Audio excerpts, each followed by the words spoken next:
Coming up next. When he kept on practicing and when I would hear him play it, I was like, I thank God for this boy. As in, I never thought he would be the one that to walk me down the aisle. And then. I felt like a politician for a moment, but yeah, it was still the wedding. Still ahead. 5 million? I don't know. I would say the budget is almost that amount. The Sipano alone was $500,000.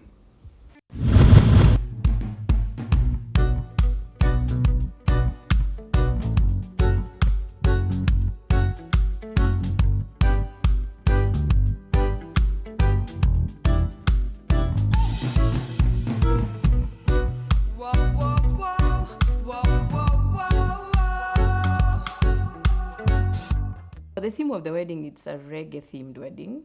And this is very reggae/Caribbean themed.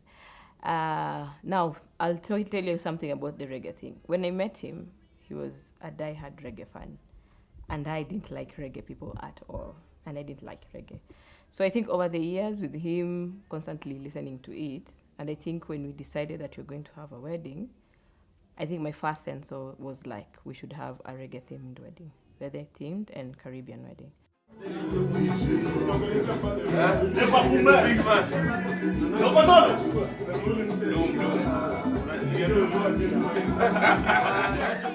The night before the wedding, I was a bit tense. My boys started streaming into our house. But the thing is, they were a bit relaxed. They were jovial, so that kept me going.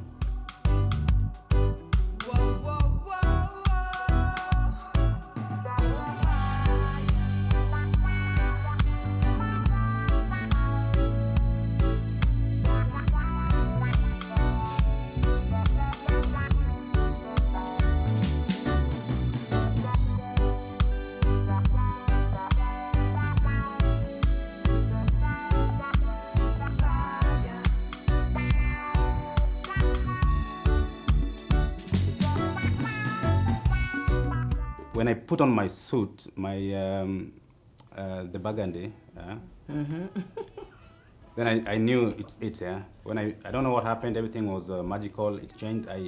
My spirit was uplifted, and I was there. I was ready for it. In fact, I was like, let's go. We need to go now. We need to go now. I felt very important. Yeah, you can say a king, a good king. Bernadette's last born sister. She's the third born in our family. David is, he's that cool brother-in-law that, and the fact that he's also adventurous, and he's just, what did I say? He's outgoing, and he has impeccable taste, especially in shoes and clothes.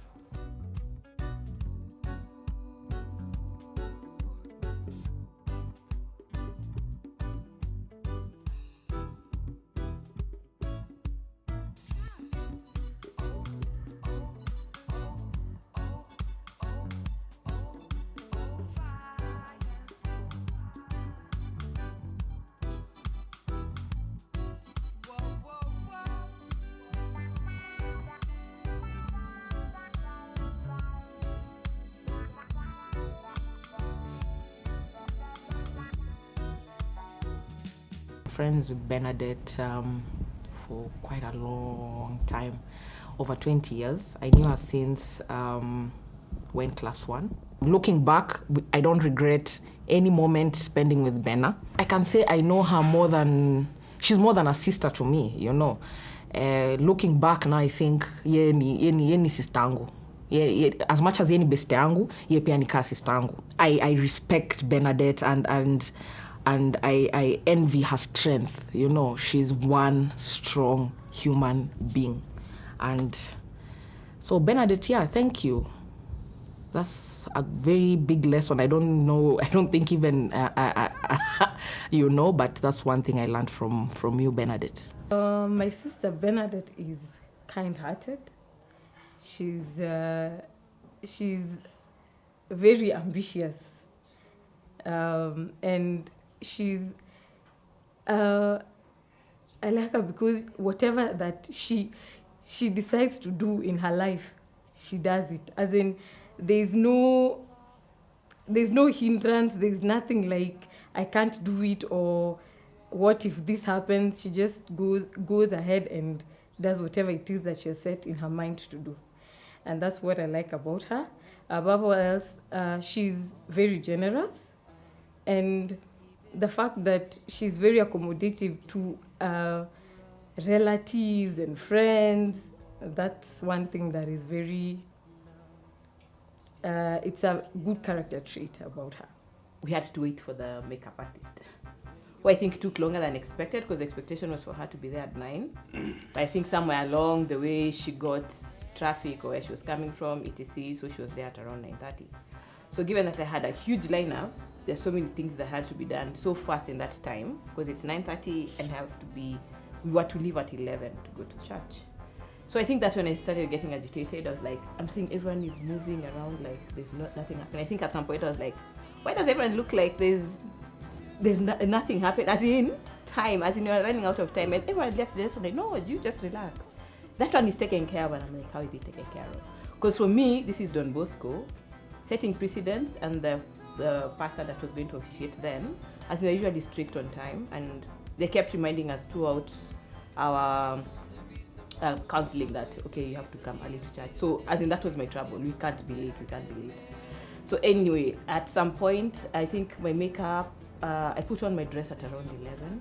I think for me it was more of the worry first, as in getting worried that something happened in church. So I think most of the things just passed me, but I know in my mind I was like, okay, I can't wait to see how it would look in the dress, as in the final look of how it will be. So anyway, at some point I just relaxed. I was like, if everyone else around is okay, then I think we should just move on. So I put on my dress, and then now I had the makeup done. So she put the makeup. I think the rest of the girls were okay. They all dressed up. I think I loved the way they looked. I had not seen all of them like at once with all those colors. And it just worried me that something I sat down and thought of after some point, as to look at the end result of it, it brought out the actual reggae Caribbean look that I wanted. So they looked quite beautiful. And I think the flower girls also did, and the page boys as well. So I think the people who did that work did a very good job. And then I think my look for the hairstyle I had put, it's something I had in mind with the salonist, so the stylist who did my hair. But I had not told people what the look was going to be. So I think after she had put the look, when my daughter came and looked at me and told me, "Mommy, you look like Frozen." And that was the exact, I was like, gosh, I've not seen myself, but if she can see that, then it means that the stylist has really brought out the look that I wanted. So I think that was really nice for me. Now the worry, we left at around, I think, was it 12:15? And there was a lot of traffic on Gong Road, as in there was traffic everywhere. But anyway, since we had outriders, and they did a good job, as in we got there within good time, because I think if we were moving normally, could have made it, could have taken even an hour and a half more than that.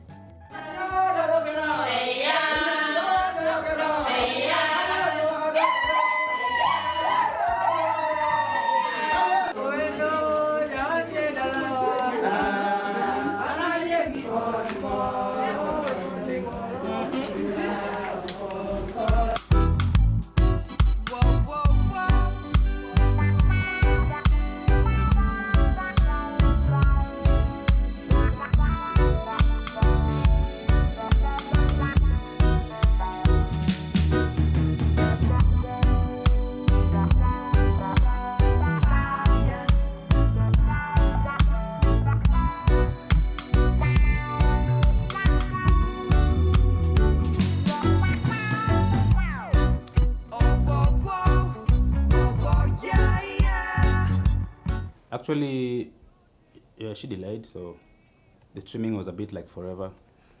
But by the time she was in the church, it was a bit, I can say it was more than 3/4 full, if not almost full, yeah. Yeah, I think I got nervous. I might have broken down sometime in, I don't know.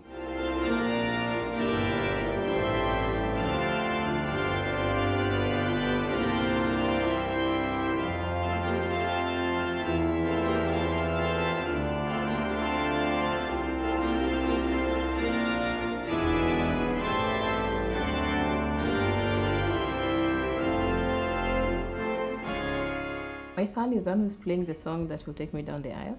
When he kept on practicing and when I would hear him play it, I was like, I thank God for this boy. As in, I never thought he would be the one that will walk me down the aisle that way.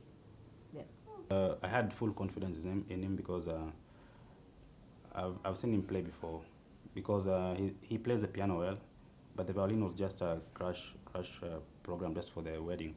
However, he was able to do it within a minimum time, and the confidence was there, and he was waiting for it, and he said, I want to play this, I have to play this. So I had no doubt in him.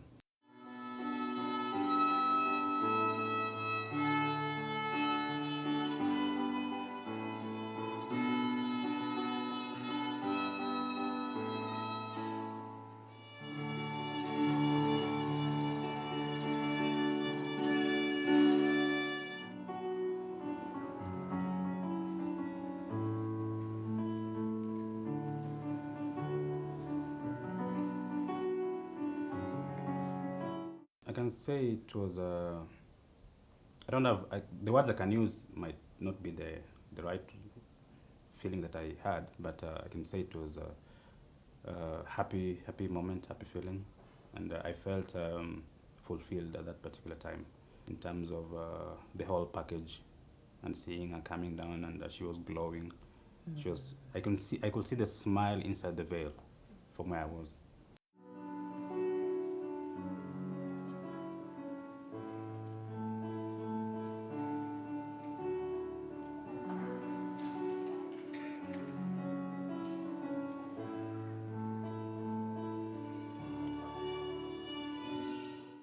I saw the suit, the burgundy suit, and he looked extra smart. I think he looked very nice. And when I was coming down, I saw like, okay, I think he's now ready for it. He gave that confident pose that I think we can do it. We've done it. So it was good. So when I walked down and seeing people around and seeing him there and all the support that was there in his church.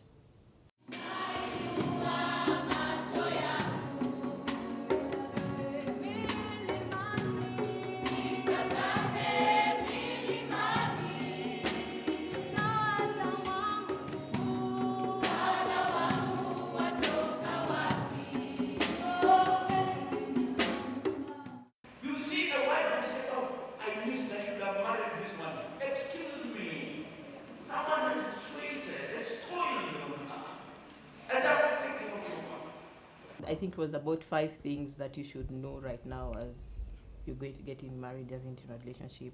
I think there's love, praying for each other. There's a lot about forgiveness. There's about trust. There's about faithfulness. It was brief, but it caught exactly the principles I think people should think of when now they're getting into this marriage. Yeah. You take you, Bernadette, Omoni Akini, to be my lawful wedded wife. For better, for worse, for richer, for poorer. In sickness and in health, to love and to cherish till death do us part. I think for me, the vows, it brought out, in that short moment, brief moment, it brought out something of how strong those vows are. People forget when they say them, but I think when you listen to other people saying them during their weddings, when they're taking the vows, you don't really think about it. But I think initially when I heard him say those strong words, those are actual commitments, and you're committing that in front of God and in front of all the other witnesses that you have. So I don't think there should be anything that should go against the vows that we made. So for me, that was even stronger. It brought out a stronger bond. It's like, now he's mine, as a priest said. So, and it's legally mine. And I think it brings a fulfillment. As much as we've been together for like 13 years, I think at that point, I felt like he's mine and I'm his totally, as in to the world and to everyone else. And no one can come forth and say that it's not like that. So for me now, I think I have a right to stand in my position as his wife. The thing is, you're in the church and you're before God. It's you, me, her, and God. So basically, that's it. The rest is just whatever people say. That's what I can say.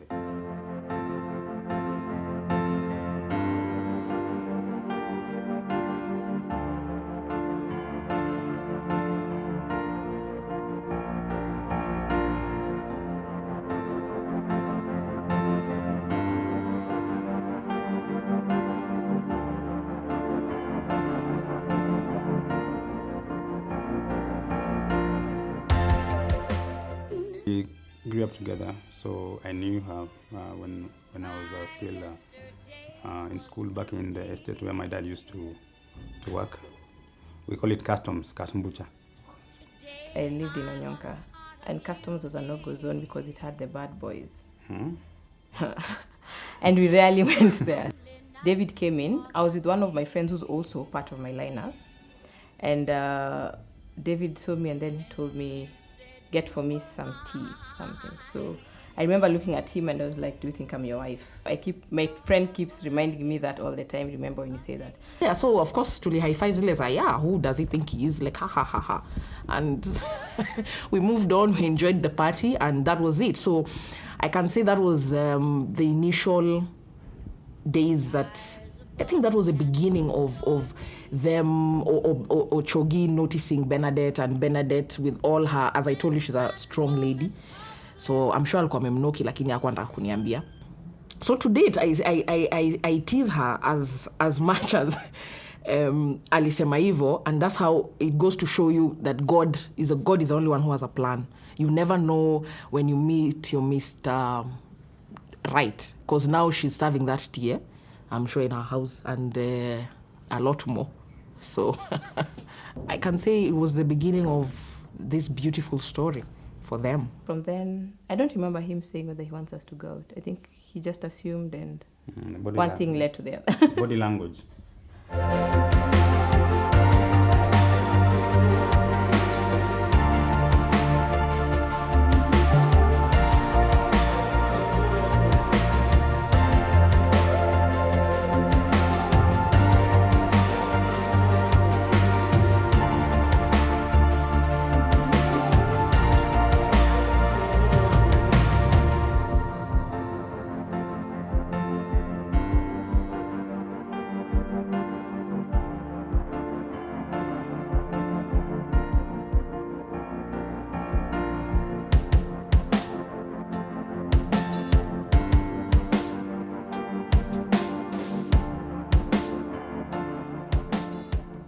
I think it came out.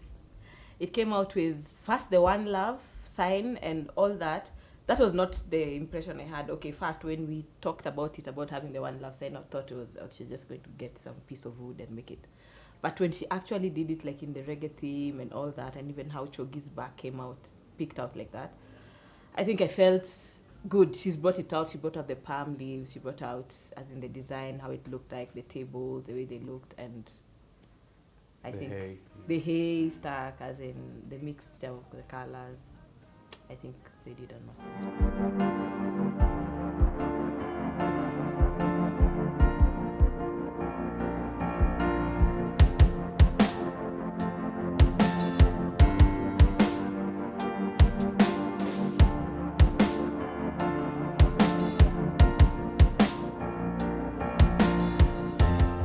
At the fourth session, we had a time factor constraint because of the chopper, the takeoff time, and it has a little bit of some limitations. So we had to get there fast before darkness falls and all this. So I could say it was okay, it was fine.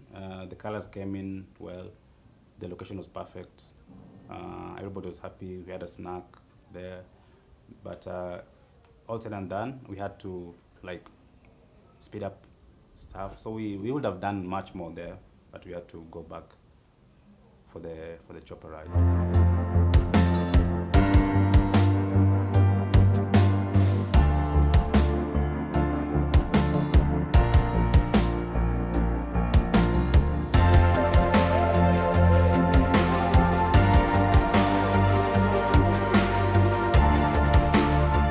I think I was afraid initially, the people, things about the chopper, and then I think I've been in a small jet plane and it was a bit shaky, so I was like, will it be the same experience? It's even smaller than that one. So I think at the point when I got in, mine was not all about the excitement, I think, but of the fear of how will the ride be. But anyway, I saw him and the best man were a bit relaxed. The best man and I were the ones who were like, chopper ride, chopper ride. But I think when we got in and we had a very good, could I call him captain or pilot? Who was good. I think he's good at what he does. So I think taking off was awesome. And I think when we got there, when we flew through, and at some point when we got up, I was a bit relaxed. Like, oh yeah, anyway, there's nothing wrong about it. It's actually a good ride. So we got there, and I think the amazing thing, as you see from up, we could see how the setup was done for the reception. And what struck me first was the bouncing castle. Gosh, as in it looks nice. And I think the fact that people are there already, they're having fun, and people are walking towards us to come and welcome us for it. So I think I loved that moment. I felt important, very important, because right from the chopper I could see everybody was looking up. The lineup for the Range Rover was there, the police are right over there. So yeah, this is how it feels. So I felt like a politician for a moment, but yeah, it was still the wedding. When we got down, only to realize that the captain who took us through that is Chero. It was actually the dad, and even her, she was not aware that it was the dad who was going to fly the chopper. So it was good. As in, to me, it was like this day was actually meant to happen the way it was designed to happen. Of course, we go to the fun part, the helicopter. What a grand entrance that was. It was amazing, amazing, amazing, amazing entrance. So I see the pilot opening the door for them, wakashuka. Then as the pilot turns, I was like, that's my dad. That is the epitome of being a princess, and your husband treating you like a princess. What else can you ask for? You know, there's horse and carriage and there's helicopter. There are those two things. Again, that was a fantastic, fantastic entrance and surprise.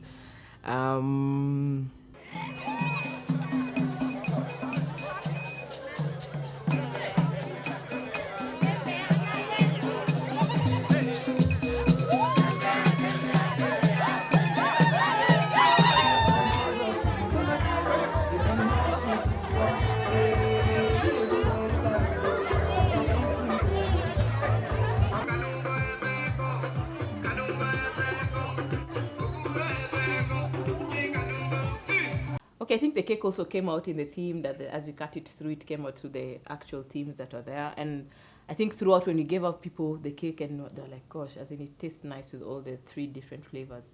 So I think also the cake person tried as much as she could to bring out the whatever exactly as it was. And I loved the way the picture effect came out from all the cakes as well. So it looked nice. Smarties. And the Smarties, which I didn't even taste one.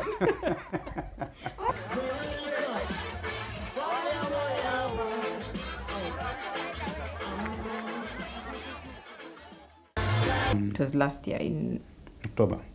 No, in April. Right. To the coast. I was not aware about it. So we were with the kids, then his best man and his family, further on to the beach. But the waiter told us, no, it's okay for you, you can move. So we were like, okay, this is strange. So so he showed us another place next to the beach, and there was the moon and everything. And then everyone was there. So then David started talking. I know whatever I can remember is just 12 years, because it was 12 years then since we met. And he went down on his knees and then asked me whether I would marry him. I can just remember, will you marry me? So the rest I tried, and it evaporated. I think anything good, you need to have time, just to wait for the right moment. Yeah, so I guess the right moment reached after this years, which I saw we saw it was perfect. I proposed, and yeah, I think there was no any other more time to wait for, just to make the sense out of it. He's lucky my parents were not there. My parents passed on a while back, so I think by then I was like the parent in the house. And I think initially, because we didn't have kids until after we had gone out for, is it 5 or 6 years? I think when we'd settled, I had finished my school, I started my career. So when everything fell into place is when we thought, okay, then we could have kids now. And I think we didn't earlier have that engagement like the traditional one because of some circumstances then. So we didn't have anyone trying to push to say, you guys need to get married, you need to do this. Yeah. We have 2 kids. We have a son and a daughter. I think initially when I was picking a dress, as in for sure I knew I didn't want a mermaid dress. I wanted a princess dress. Then I think when you watch Frozen, the dress that Anna has when she's changing into that ice look and all that, I think that is what came into my mind at first, and that's exactly what I wanted, the sparkle and all that. So when looking at hair, I didn't want it tied up, and when I saw that dress and saw her look, I was like, I think that's the look I want.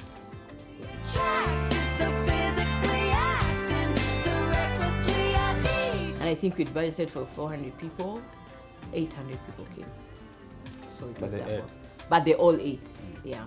And I think for the kids, and also I wanted for a moment for the kids, you see in most weddings people leave out the children, but the children I got to talk to during the reception were like, God, it was nice, we ate what, we had fun. So I think if they had fun and it was different for them, then that's good. Unfortunately, our kids didn't enjoy the fun as much as they did because they were with us, the photo shoot and everything, so they didn't get to see much of what the others, but if the guests enjoyed it was good.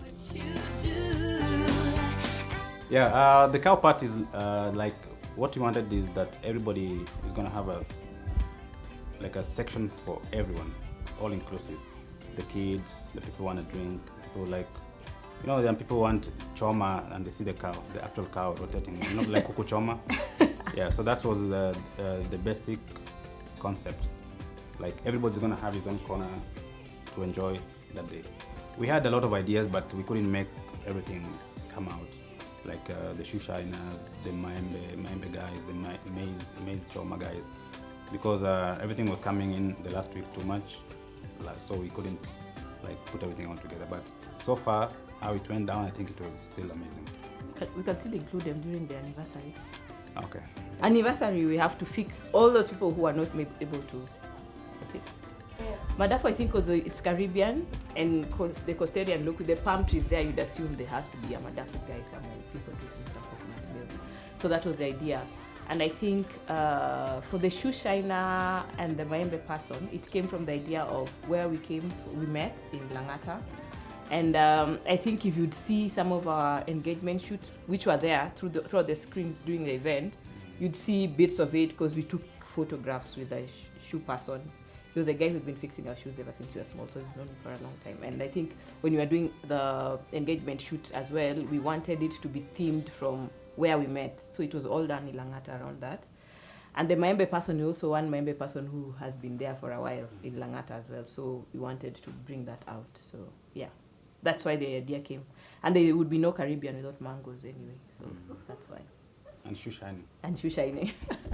Most of the guys who will be coming in for the reception, of course, they know these guys. So when they come, I think that will be is like I can say, wow, where did you get this guy from? Yeah. You got the mango guy, you got the shoe guy, you got the Madafo guy. Yeah, so. And they're all the people we know because half of the crowd there was actually people from Langata, so it's something they would relate to in some way. We've known Bernadette for quite some time. She's a family friend, if you can say that. Because of the theme was Caribbean, we had to outsource some of most of the products that we are going to be using there. There are challenges because we don't get all these products from one vendor. We have to go far and wide to get these products because they know what they want. So when you're planning and you get a couple that knows what they want, it's very easier for us as planners, yeah. Seeing as Chogi really likes reggae, so yeah, I thought it was an interesting theme, and it was pulled out well. Didn't tell me the details for the honeymoon, so I don't want to know. I think the Sipano alone was $500,000 for that's for 4 nights. That's bed and breakfast. So if you include the lunch, the massage, the laundry, the dinner, the drinks, then yeah. The first destination, I think it wowed me a bit, given I've never been to Mauritius, etc. But when we went to the second destination, I was like, why did you take me to the first destination in the first place? As in, this second one was magical. Second one, we went to Phuket in Thailand. I think the people there are friendly. It made us so relaxed. It was a nice suit. The reception was awesome. It was a good experience, but I think for me the most that took it was Patong. We went to Patong, another city, with a whole road, or is it a street full of bars? And I think those people have too much fun. As in, we think here in Nairobi you have fun. No, we don't have fun. Those people have too much fun. So I think we stayed there, as in a whole day. We took a whole day there, and it was a good experience. We had to go to a third one so that the kids feel included, because they kept asking, what is honeymoon? What do people do in the honeymoon, etc. So we had to have a third destination just to make them feel included. So maybe just 2 nights. My name is Javan and I'm 7 years old. We went to Kenya Getaway, and we stayed there for 3 days, and it was very fun. I wish Mom and Dad happiness. My name is Bethany and I'm 3 years old. My mom and dad will love each other more. The challenge that I can say was that, first of all, knowing what you want for the wedding.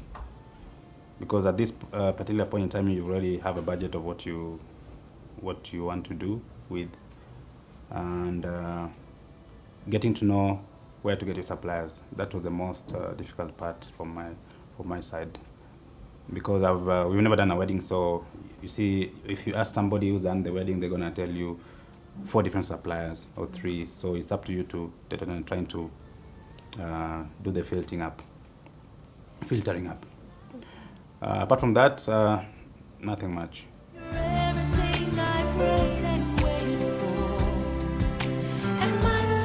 For me, the important thing is, which I think, if you have a planner and you have a faith in that planner, and I think from initially when you're choosing that planner, there's a reason why you're giving that person a job, I think you should let that planner do their work.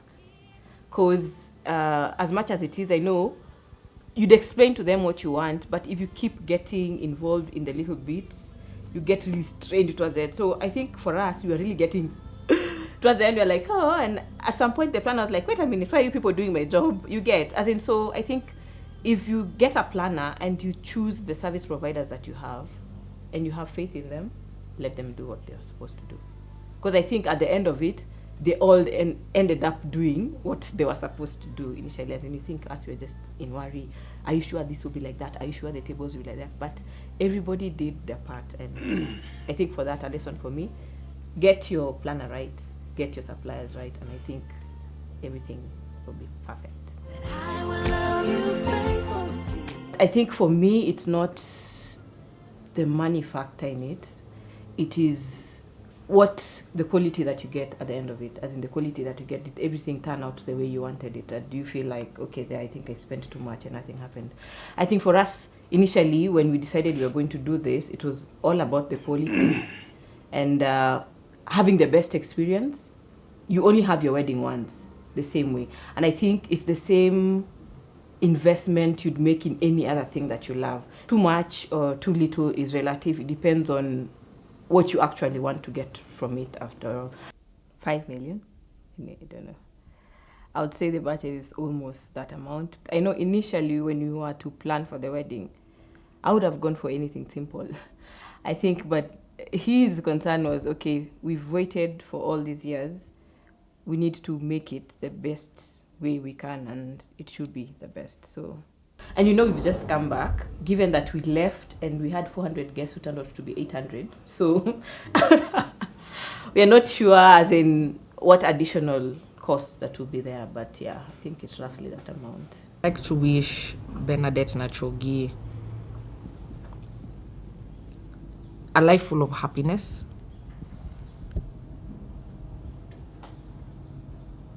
a life full of contentment. Like, they need to be content in their relationship. Friends, they already are. They're good friends. So you maintain. They need to maintain that. They need to add into their family. The advice that I'd give my sister is to make sure that communication lines are open always with the husband, And above all else, to pray. Pray always and just put God first in their marriage.